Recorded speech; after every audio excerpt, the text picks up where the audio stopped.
এটা 10টি shortcut command নিয়ে আলোচনা করব। Number 1 line. লাইনের শর্টকাট কি? এল লিখে এন্টার। আশা করি সবাই জানে। এল লিখে এন্টার। ফার্স্ট পয়েন্ট ক্লিক করবেন। এখান থেকে একটা 5 ফিটের লাইন নেব। আমরা যদি দুই দিকে লাইন নিতে চাই, যে একদিকে 10 ফিট থাকবে, একদিকে 12 ফিট থাকবে, আবার লাইন নেবেন, এল লিখে এন্টার। এদিকে 10 ফিট, এদিকে দ্বিগুণ উল্লেখ করবেন, এদিকে 12 ফিট। নাম্বার 2 কিভাবে একটা লাইনের ডাইমেনশন চেক দিতে হয়? ডিএলআই লেখে এন্টার। কি লেখে এন্টার? ডিএলআই লেখে enter. First point, second point, 5 fit.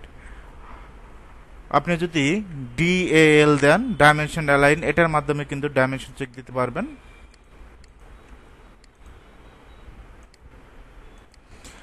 Number 3 circle.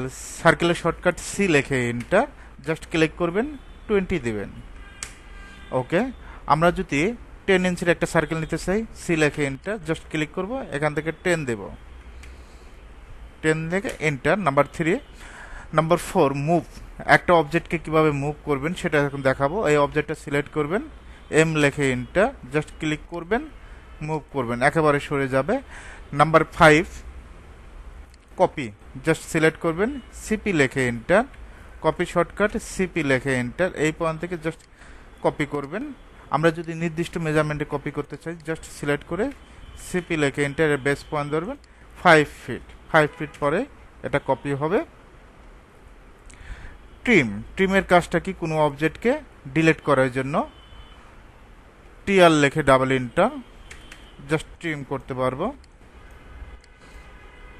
Number 7 একটা লাইনকে বর্ধিত করার জন্য কি করতে হবে? এই লাইনটা আমরা এক্সটেন্ড করব। ইএক্স লেখে এন্টার। নাম্বার 8 এটা আমরা হ্যাশ করব। এখন একটা লাইনকে কিভাবে হ্যাশ করতে হয় সেটা দেখছে, যে একটা পার্টিশন অলকে কিভাবে হ্যাশ করব। এইচ লেখে এন্টার।